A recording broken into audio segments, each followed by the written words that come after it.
स्वागत आहे तुमचं आपल्या कथेमध्ये. रुद्राय हायवेच्या जवळच आपली कार थांबवतो आणि स्वतः कारमधून बाहेर येऊन बोनेटवर बसतो. त्याने फॉर्मल शर्ट पॅन्टवर कॅज्युअल जॅकेट घातलेलं होतं. रुद्राय तिथेच बसून सिगारेट ओढू लागतो. जवळजवळ 20 मिनिटं झाली होती त्याला तिथे बसून आणि इतक्या वेळात तो 3 सिगारेट ओढून झाला होता. आता पुढे त्याची नजर समोर उभ्या असलेल्या एका मुलीकडे होती. रुद्राय तिथे आल्यापासून ती मुलगी पुलावर उभी राहून खाली पाहत होती. सुरुवातीला रुद्रायने फारसं लक्ष दिलं नाही, पण नंतर तो तिच्याकडे जाण्याचा विचार करतो. रुद्राय उठून पुढे येणार इतक्यात ती मुलगी पुलाच्या बाजूला असलेल्या रेलिंगवर चढू लागते. रुद्रायला परिस्थिती समजायला वेळ लागत नाही. तो वेगाने तिच्याकडे धावत जातो. ती मुलगी पुलावरून खाली उडी मारणार इतक्यात रुद्राय तिला पकडतो आणि परत रस्त्याच्या बाजूला घेऊन येतो. रुद्राय म्हणतो, वेळ लागलाय का तुला? काय करायला निघाली होतीस तू? ती मुलगी, कोण आहे तू आणि इथे काय करतोस? निघून जा इथून. इतकं बोलून ती मुलगी रुद्रायला ढकलते आणि स्वतः तिथून पुढे जाते. ती पुन्हा पुलावरून उडी मारण्यासाठी पुढे जाणार इतक्यात रुद्राय तिला पकडून परत रस्त्यावर घेऊन येतो आणि त्या क्षणी एक जोरदार चापट तिच्या गालावर बसते. त्या चापटीचा आवाज खूप मोठा होता. तिच्या गालावर बोटांचे ठसे उमटले होते आणि गाल लाल झाला होता. ती मुलगी आश्चर्याने रुद्रायकडे पाहू लागते. रुद्राय रागाने, समजत नाही का तुला? वेडी झाली आहेस का? दिसायला तर चांगल्या घरातील वाटतेस, इडियट. रुद्रायचं बोलणं ऐकून ती मुलगी ओरडत म्हणते, मलाच काही समजत नाही आणि मला काही समजूनही घ्यायचं नाही. प्रत्येक वेळी मीच का समजून घ्यायचं? लोक जगू देत नाहीत आणि तू आहे की मरूही देत नाही. निघून जा इथून प्लीज. इतकं बोलून ती मुलगी तिथेच रस्त्यावर बसून रडू लागते.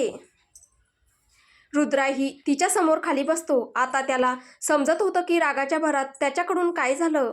रुद्राय कधीही कोणत्याही मुलीवर हात उचलत नसे, पण आज त्याच्याकडून हे कसं झालं त्याला समजत नव्हतं. तो मोठ्या अवघडलेपणाने त्या मुलीच्या डोक्यावर हात ठेवतो. ती मुलगी रुद्रायकडे पाहते. तेव्हा रुद्राय तिला म्हणतो, मला माहीत नाही अशी कोणती वेळ आली होती की तू इतकं मोठं पाऊल उचलायला निघाली होतीस, पण तुला वाटत असेल तर तू माझ्याशी बोलू शकतेस. कदाचित तुला काही मदत मिळेल जर तुला हवं असेल तर. रुद्रायचं बोलणं ऐकून ती मुलगी थोडी आश्चर्यचकित होते. मग ती म्हणते, माझं नाव पिया आहे आणि मी इथेच भोपाळमध्ये राहते. रुद्राय तिला म्हणतो, पिया, दिसायला तर तू शिकलेली आणि समजूतदार वाटतेस, मग अशी लहान मुलांसारखी चूक का करायला निघाली होतीस? पिया म्हणते, तुम्हाला हे सोपं वाटतं का, स्वतःचा जीव देणं? मी खूप वेळा विचार केला पण कधी हिंमत झाली नाही आणि आज जेव्हा हिंमत केली तेव्हा तू थांबवलंत. रुद्राय म्हणतो, मला नाही वाटत की हा हिमतीचा भाग आहे. बरं, एवढं का मारावंसं वाटतंय तुला? आयुष्य जगायला असतं. पिया म्हणते, कारण जाणून घ्यायचं आहे. खरंच? रुद्राय म्हणतो, जर तू सांगू इच्छित असशील तर नक्की. पिया म्हणते, मग 2 वर्षांपूर्वी माझ्या बाबांचं निधन झालं. त्यावेळी मी BCAच्या शेवटच्या वर्षात होते. घरी एक लहान भाऊ आणि एक बहीण आहे. आईसुद्धा बाबांच्या जाण्यानंतर खूप शांत झाली. मला वाटलं होतं की मला एखादी चांगली नोकरी मिळेल, पण तसं झालं नाही. मग मी कसंबसं नोकरी शोधली आणि काम सुरू केलं. रुद्राय म्हणतो, मग आता तू नोकरी करते आहेस तर मग प्रॉब्लेम काय आहे? पिया म्हणते, बाबांच्या निधनानंतर जी काही बचत होती ती हळूहळू संपली. बाबा होते तोपर्यंत काही अडचण नव्हती, पण आता माझे भाऊ बहीणसुद्धा मला फारसं महत्त्व देत नाहीत, कारण मी त्यांच्या गरजा पूर्ण करू शकत नाही. त्यांना त्यांच्या मित्रासारखी लाईफस्टाईल देऊ शकत नाही. पियाच्या डोळ्यातून अश्रू वाहत होते. काही क्षण शांत राहून ती पुन्हा म्हणते, आता तर त्यांनी माझ्याशी बोलणंसुद्धा कमी केलंय. रुद्राय म्हणतो, समजू शकतो मी पिया, पण वेळ कायमसारखी राहत नाही. आज तू आर्थिक अडचणींना सामोरं जात असशील, पण लवकरच तुझ्या मेहनतीने सगळं पुन्हा आधीसारखं होईल. पिया म्हणते, फक्त एवढंच नाही, माझ्या ऑफिसमध्ये एक मुलगा मला आवडू लागला, पण त्याला दुसरीच कोणीतरी आवडते. मी खूप प्रयत्न केले त्याला विसरण्याचे, पण प्रत्येक प्रयत्न अपयशी ठरतो. मला काही समजत नाहीये. एका बाजूला माझ्या जबाबदाऱ्या आहेत ज्या मला त्याला विसरायला सांगतात आणि दुसऱ्या बाजूला माझं मन आहे जे त्याच्याकडेच ओढलं जातं. मी रोज त्याला पाहते, पण त्याला दुसऱ्या कुणाबद्दल बोलताना पाहून खूप वाईट वाटतं. आजपर्यंत मी कुणासाठी इतकी रडले नाही जितकी त्याच्यासाठी रडले आहे. रुद्राय म्हणतो, म्हणजे ही गोष्ट आहे तर. बरं, तुझ्यासाठी जास्त महत्त्वाचं काय आहे? तुझं कुटुंब की तो मुलगा? पिया म्हणते, कुटुंब जास्त महत्त्वाचं आहे, पण हेही खरं आहे की मी त्याला विसरू शकत नाही. तो माझ्या आयुष्यात खूप खास आहे. आधी मला काही त्रास झाला की मी बाबांशी बोलायचे. मला आजही त्यांची खूप आठवण येते. आज जर ते माझ्यासोबत असते तर त्यांनी मला कधीच असं रडू दिलं नसतं. त्यांनी मला सावरलं असतं. हळूहळू सगळेजण माझ्या आयुष्यातून दूर गेले. माझे मित्र, माझे भाऊ बहीण सगळे. आता तर माझ्याजवळ बोलायला सुद्धा कोणी उरलेलं नाही. पूर्णपणे एकटी पडले मी. रुद्राई म्हणतो, जर कोणी तुझा वाईट काळ पाहून तुला सोडून गेलं असेल तर त्यांना जाऊ दे. कारण जो खरोखर तुझा असेल तो प्रत्येक परिस्थितीत तुझ्यासोबत उभा राहील. आणि त्या मुलाबद्दल एवढंच म्हणेन की जर तो तुझ्यासाठी असेल तर तो तुला नक्की मिळेल. किंवा असंही असू शकतं की महादेवानी तुझ्यासाठी कुणा दुसऱ्यालाच निवडलं असेल. आणि तुझ्या भाऊ बहिणींनाही हे जाणवू दे की तू त्यांच्यासाठी किती मेहनत करते आहेस. रुद्राईचं बोलणं ऐकून पिया विचारात पडते. इतक्यात रुद्राई म्हणतो, मी 5 वर्षांचा होतो जेव्हा माझे बाबा या जगातून गेले. बाबांच्या जाण्यानंतर आई खूप आजारी पडली. माझ्या काकांनी मला स्वतःच्या मुलासारखं वाढवलं. मला वडिलांचं प्रेम दिलं. पण तरीही आजही मला बाबांची उणीव जाणवते. तू आनंदी असायला हवं पिया. तुझ्याकडे तुझं कुटुंब तरी आहे. माझं कुटुंब तर लहानपणीच विखुरलं होतं. पिया आश्चर्याने त्याच्याकडे पाहू लागते. तेव्हा रुद्राई म्हणतो, म्हणून आयुष्य जगायला शिक. अडचणीसुद्धा आपल्याला खूप काही शिकवून जातात. पिया म्हणते, थँक्यू. तुम्ही माझी खूप मोठी मदत केली. बरं, तुमचं नाव काय आहे? रुद्राई म्हणतो, मी रुद्राई आहे. आणि जर तुला हवं असेल, म्हणजे जिथे तू नोकरी करते आहेस तिथे काही अडचण वाटली तर मला सांग. पिया म्हणते, का? तुम्ही नोकरी शोधत आहात की नोकऱ्या वाटता? रुद्राई म्हणतो, तसंच समज. पिया म्हणते, म्हणजे? मला समजलं नाही. रुद्राई म्हणतो, म्हणजे माझी मार्बल इंडस्ट्री आहे. त्यामुळे तुला तिथे कोणतीही ऑफिसची नोकरी मिळू शकते. पिया म्हणते, थँक्यू अगेन. पण सध्या मला थोडा वेळ हीच नोकरी करायची आहे. बरं, तुमच्या इंडस्ट्रीचं नाव काय आहे? रुद्राई म्हणतो, राठोड मार्बल इंडस्ट्री. प्रिया आश्चर्याने, काय? तुम्ही खरं बोलत आहात की मजाक करत आहात? मी विश्वास ठेवणार नाही. काही पुरावा आहे का तुमच्याकडे? रुद्राई म्हणतो, अरे मी खोटं का बोलेन? इतक्यात रुद्राई आपल्या फोनमध्ये तिला काही फोटो दाखवतो आणि स्वतःचं कार्डही दाखवतो. ते पाहून पियाला त्याच्या बोलण्यावर विश्वास बसतो. पिया म्हणते, खरं सांगू, मला वाटलं नव्हतं की कधी भोपाळच्या प्रसिद्ध बिझनेसमनला भेटायला मिळेल. काहीही म्हणा, पण तुम्ही हँडसम आहात. रुद्राई म्हणतो, मी इतकाही प्रसिद्ध नाहीये. बाय द वे, कौतुकासाठी धन्यवाद. इतक्यात पियाची नजर रुद्राईच्या हातावरील मेहंदीवर जाते आणि ती म्हणते, आज तुमचं लग्न आहे? रुद्राई म्हणतो, नाही, परवा झालं. पिया म्हणते, ओहो, म्हणजे मिस्टर राठोड, तुम्ही तुमच्या नव्या नवरीला घरी एकटं सोडून इथे फिरत आहात? घरच्यांनी जबरदस्तीने लग्न लावून दिलं का? रुद्राई हसत, तसं काही नाही. ऑफिसमधून घरी जात होतो. वाटलं थोडा वेळ इथे थांबून मन शांत करावं आणि मग तुला रेलिंगवर चढताना पाहिलं, म्हणून इथे आलो. पिया म्हणते, ओ सॉरी, तुमचा प्रेशियस वेळ वाया घालवला मी. तुमची बायको तुमची वाट पाहत असेल. 12 वाजायला आले आहेत. मला वाटतं आता तुम्ही निघायला हवं. रुद्राई म्हणतो, आणि तू पुन्हा उडी मारायला जाणार नाहीयेस ना? पिया हसत, अरे नाही, आता नाही जाणार. मी घरी जाईन. थँक्यू. रुद्राई म्हणतो, चल मी तुला सोडून देतो. पिया म्हणते, त्याची गरज नाही, मी स्कूटीने जाईन. रुद्राई म्हणतो, इट्स ओके. जर तुला माझ्यासोबत यायचं नसेल तर एक कार्ड देत. यावर माझा नंबर आहे. घरी पोहोचल्यावर मला मेसेज कर. पिया म्हणते, आपण मित्र होऊ शकतो का? रुद्राई म्हणतो, हो, का नाही? रुद्राईचं बोलणं ऐकताच पिया पुढे होऊन त्याला मिठी मारते आणि त्याला थँक्यू म्हणते. त्यानंतर रुद्राई आपल्या कारकडे जातो आणि पियाही आपल्या घरी निघून जाते. रात्री 12:15 वाजता रुद्राई राठोड भवनमध्ये पोहोचतो. लक्ष्मीजी आणि विशालजी झोपायला गेले होते. फक्त गार्ड्स आणि 1-2 नौकर जागे होते. रुद्राई आत येताच थेट आपल्या खोलीत जातो. तो कपडे बदलण्यासाठी वॉशरूममध्ये जातो. कपडे बदलून बाहेर आल्यानंतर तो ईश्वरीजवळ येतो. ईश्वरी झोपलेली होती. रुद्राई तिचं ब्लँकेट नीट करतो आणि मग सोफ्यावर बसून लॅपटॉपमध्ये काम करू लागतो. जवळजवळ 2 वाजता तो झोपायला जातो. पुढच्या सकाळी 7 वाजता ईश्वरी उठते आणि तयार होण्यासाठी वॉशरूममध्ये जाते. तिला खोलीत रुद्राई दिसत नाही. ईश्वरीला वाटतं की कदाचित काल रुद्राई घरीच आला नसेल, पण मग बाथरूममध्ये त्याचे कपडे पाहून तिला समजतं की तो आला होता. काही वेळाने ईश्वरी तयार होऊन खाली येते तर रुद्राई मंदिरात गेलेला होता. ईश्वरी सर्वात आधी लक्ष्मीजींना भेटते. मग काही वेळाने ईश्वरी आणि लक्ष्मीजी स्वयंपाकघरात येतात. दोघी मिळून नाश्ता टेबलवर लावतात. तोपर्यंत विशालजीही येतात. ईश्वरी लक्ष्मीजी आणि विशालजींना नाश्ता वाढते. इतक्यात रुद्राही येतो. विशालजी म्हणतात, रुद्र इकडे ये. रुद्राई विशालजींजवळ येतो आणि विचारतो, काय झालं? विशालजी, येऊन नाश्ता कर. रुद्राई म्हणतो, तुम्ही करा, मला ऑफिसला उशीर होतोय. विशालजी म्हणतात, मला तुझ्याशी काही बोलायचं आहे रुद्र, बस आणि आमच्यासोबत नाश्ता कर. विशालजींचं बोलणं ऐकून रुद्राई तिथेच खुर्चीवर बसतो. ईश्वरी त्यालाही नाश्ता वाढते आणि स्वतःची प्लेट घेऊन तीही तिथेच बसते. काही वेळात सगळेजण नाश्ता पूर्ण करतात. विशालजी म्हणतात, रुद्र, आज तू सुनबाईसोबत जाऊन रिसेप्शनसाठी कार्ड सिलेक्ट करून घे आणि आज संध्याकाळपर्यंत आपण कार्ड आणू. मग उद्या सगळ्या पाहुण्यांना पाठवू, कारण आता फार वेळ उरलेला नाही.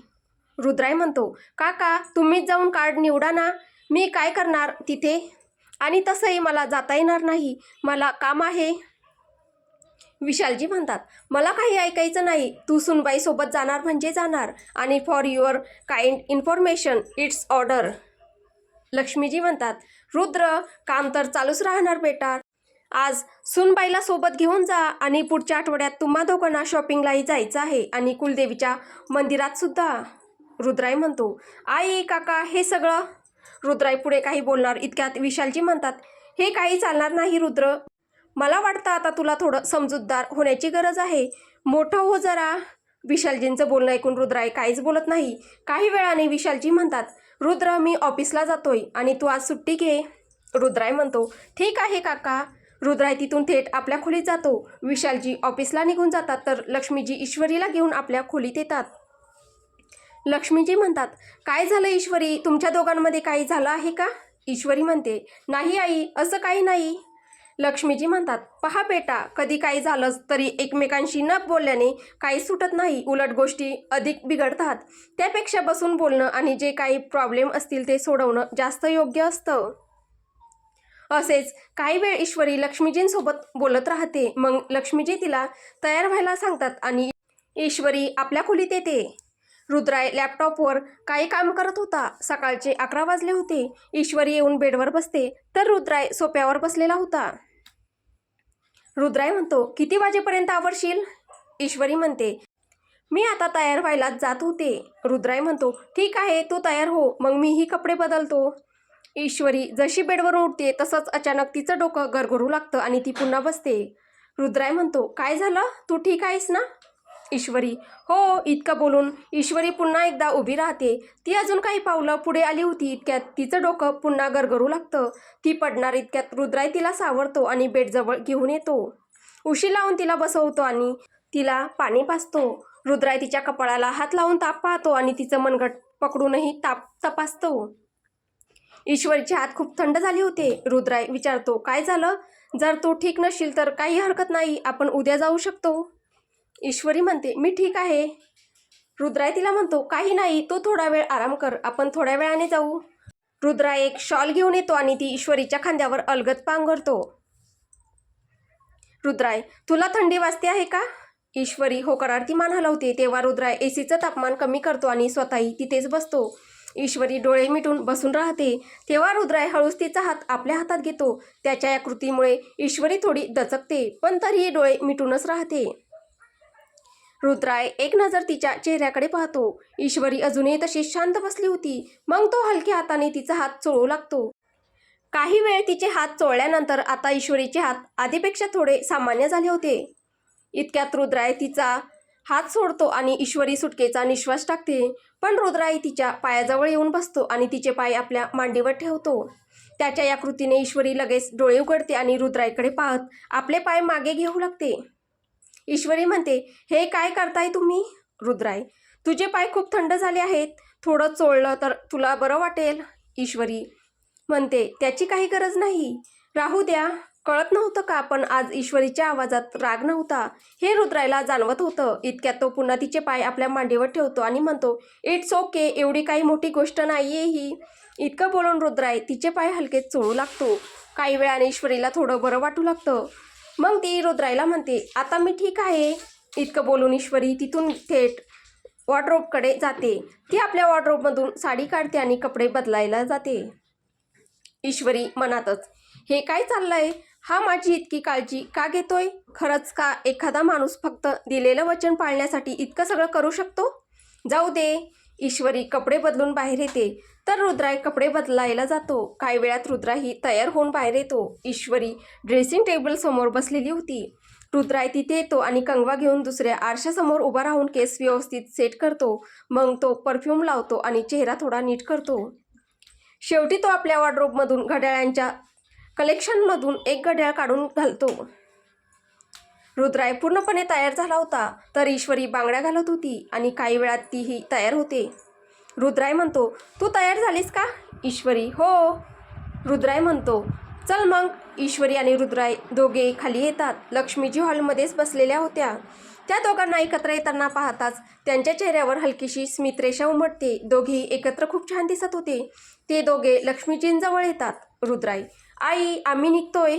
लक्ष्मीजी, ठीक आहे, जा. रुद्र, सुनबाईंची काळजी घे आणि संध्याकाळी दोघं शॉपिंगलाही जा. जर सुनबाईला काही घ्यायचं असेल तर घेऊन दे. रुद्राई म्हणतो, हो आई.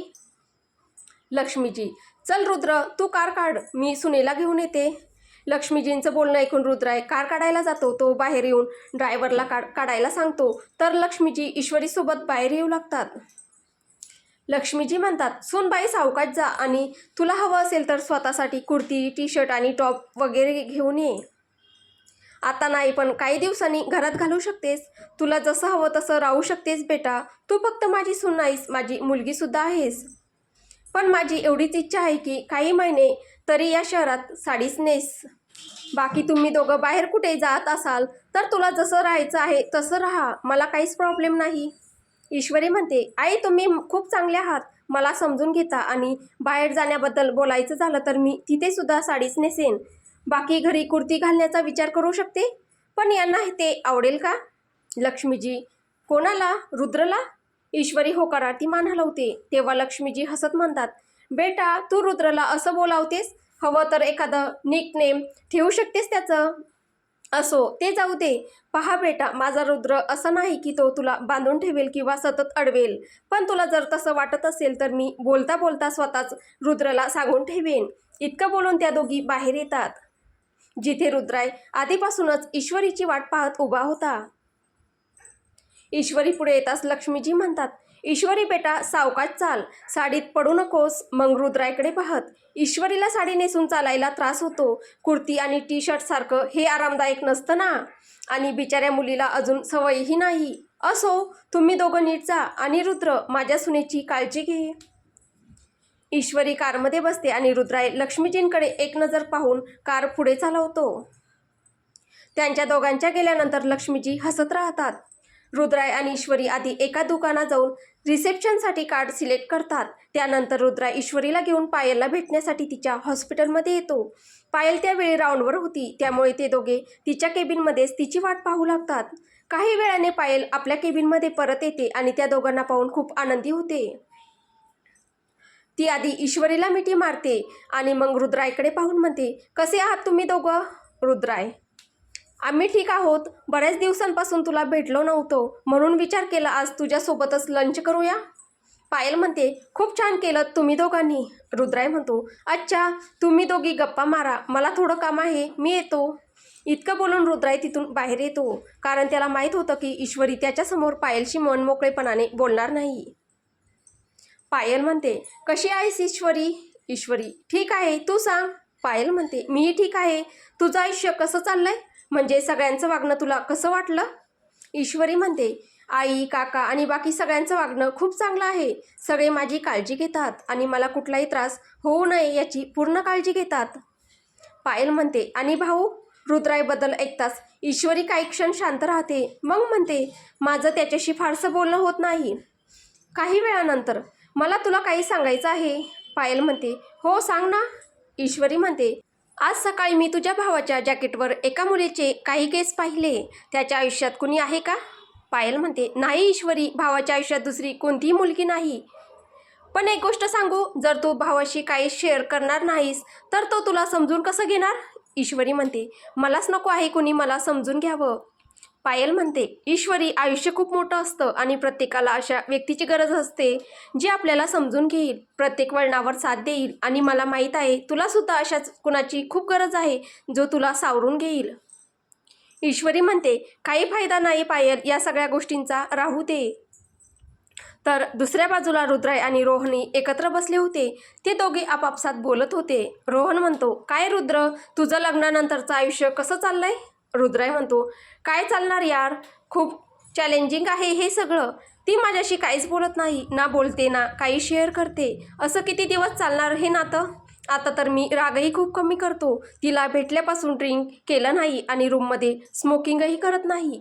आयुष्यात खूप काही बदलतोय मी, पण फक्त माझ्याच बदलण्याने सगळं होणार आहे का? मी किती दिवस प्रयत्न करत राहू? मला तर काही समजत नाही की पुढे काय होणार.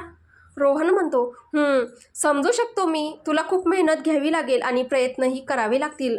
बघ रुद्र, एक गोष्ट समजून घे, अशा परिस्थितीत मुलगी खूप शांत होते, स्वतःला लोकांपासून दूर ठेवते, कुणाशी काही बोलणंच बंद करते आणि स्वतःच्या एका वेगळ्याच जगात स्वतःला कैद करून घेते, ज्यामुळे अनेकदा त्यांना डिप्रेशनसारख्या गोष्टीचाही सामना करावा लागतो. आणि वहिनीसुद्धा हेच तर करत आहे. रुद्राई म्हणतो, मग तूच सांग, अशा परिस्थितीत मी काय करायला हवं? कारण मला वाटतं जे काही शक्य आहे ते मी करतच आहे.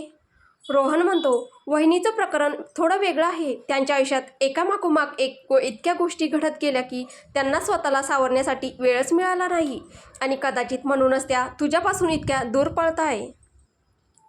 त्यांना थोडा वेळ दे, आधी त्यांची भीती कमी कर, त्यांना तुझ्यासोबत सुरक्षित वाटू दे. मग त्यांच्या मनात विश्वास निर्माण कर की तू त्यांच्यासोबत आहेस. आता फक्त तूच आहेस रुद्र, जो त्यांना पुन्हा सावरू शकतो. रुद्राई म्हणतो, कदाचित तू बरोबर बोलतोयस. ती सध्या खूप अपसेट आहे आणि तिला आनंदी राहण्याची गरज आहे. मी प्रयत्न करेन की ती लवकरात लवकर पुन्हा आधीसारखी व्हावी. रोहन म्हणतो, हो, चला आता कॅन्टीनमध्ये जाऊन लंच करूया. इतक्यात रोहन पायलला कॉल करतो आणि म्हणतो, पायल, वहिनीला घेऊन कॅन्टीनमध्ये ये, आम्ही दोघं तिथेच जातोय. इतकं बोलून रोहन कॉल कट करतो आणि ते दोघे कॅन्टीनकडे निघतात. तर पायल देखील ईश्वरीला घेऊन कॅन्टीनमध्ये येते. ईश्वरी रुद्राईच्या शेजारच्या खुर्चीवर बसलेली होती. पायल आणि रोहन लंच ऑर्डर करतात. त्यानंतर ते सगळे गप्पा मारत लंच करू लागतात. पायल म्हणते, भाऊ, पार्टीसाठी तुम्ही दोघांनी शॉपिंग केली का? रुद्राई म्हणतो, अजून नाही, कदाचित आम्ही नेक्स्ट वीकला जाऊ. एक काम करा, तुम्ही दोघंही आमच्यासोबत चला. पायल म्हणते, नाही भाऊ, तू वहिनीसोबतच जा. पुढच्या आठवड्यात आम्हाला हॉस्पिटलचं काही काम आहे. रुद्राई म्हणतो, असं काय काम आहे? पायल म्हणते, काही खास नाही, हॉस्पिटलकडून एक कॅम्प होणार आहे, तर त्याची तयारी करायची आहे. रुद्राई म्हणतो, ठीक आहे, मग जेव्हा वेळ मिळेल तेव्हा मला सांग, मी येईल. पायल म्हणते, डन. लंच जवळपास संपलं होतं, पण ते अजूनही गप्पांमध्येच गुंतले होते. इतक्यात ईश्वरीला अचानक विचित्र वाटू लागतं. ती पायलला विचारते, पायल, वॉशरूम कुठे आहे? पायल म्हणते, समोरून उजवीकडे वळ, कोपऱ्यावरच आहे. काय झालं, तू ठीक आहेस ना? ईश्वरी हो म्हणत पटकन तिकडे जाऊ लागते. तर रुद्राही तिच्या मागे जायला उठतो. रोहनही उठणार इतक्यात पायल त्याला थांबवते. पायल म्हणते, रुद्र भाऊ आहेत ना, तू इथेच बस. ईश्वरी घाईघाईने वॉशरूमकडे जाते. रुद्राही तिच्या मागेच होता. ईश्वरी जशी वॉशरूममध्ये जाते तिला उलटी होऊ लागते. रुद्राय तिथेच उभा होता. तो तिच्याजवळ येतो आणि हलक्या हाताने तिच्या पाठीवरून हात फिरवू लागतो. उलटी झाल्यानंतर ईश्वरी चेहरा धुते. तेव्हा रुद्राय आपला रुमाल तिच्याकडे पुढे करतो आणि ईश्वरीही त्याच्या हातातून तो रुमाल घेते. रुद्राय म्हणतो, काय झालं, तू ठीक आहेस ना? ईश्वरी म्हणते, हो, मी ठीक आहे. रुद्रायचा एक हात अजूनही तिच्या पाठीवरच होता. रुद्राय तिचा हात पकडतो आणि म्हणतो, चल पायलच्या केबिनमध्ये जाऊया. इतकं बोलून तो ईश्वरीला घेऊन पायलच्या केबिनमध्ये येतो. तर पायल आणि रोहन आधीपासूनच तिथे बसलेले होते. ते दोघं आत येताच पायल विचारते, काय झालं ईश्वरी, तू ठीक आहेस ना? ईश्वरी म्हणते, हो.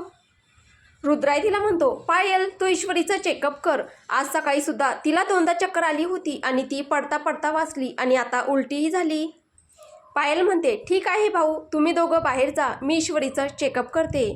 पायलचं बोलणं ऐकून रुद्राय आणि रोहन बाहेर येतात. त्यानंतर पायल ईश्वरीचं चेकअप करते. जवळपास 20 मिनिटानंतर ती दोघांना आत बोलावते. रुद्राय आत येत म्हणतो, काय झालं? पायल म्हणते, काळजी करण्यासारखं काही नाही भाऊ. प्रेग्नन्सीमध्ये अनेक महिलांना चक्कर येणं कॉमन असतं. हे डिहायड्रेशन, ब्लड प्रेशर किंवा शुगर लेवलमुळे होऊ शकतं. पण ही फार मोठी गोष्ट नाही. रुद्राई म्हणतो, ओके थँक्यू. काही वेळाने, अच्छा आता मी निघतो, 4 वाजलेत, पुन्हा लवकरच भेटू. त्यानंतर रुद्राई आणि ईश्वरी दोघं त्यांना भेटून बाहेर येतात. तर आता पुढे काय होईल हे आपल्याला पुढच्या भागात पाहायला भेटेल. तुम्हाला ही कथा कशी वाटते आहे कमेंटद्वारे नक्की कळवा.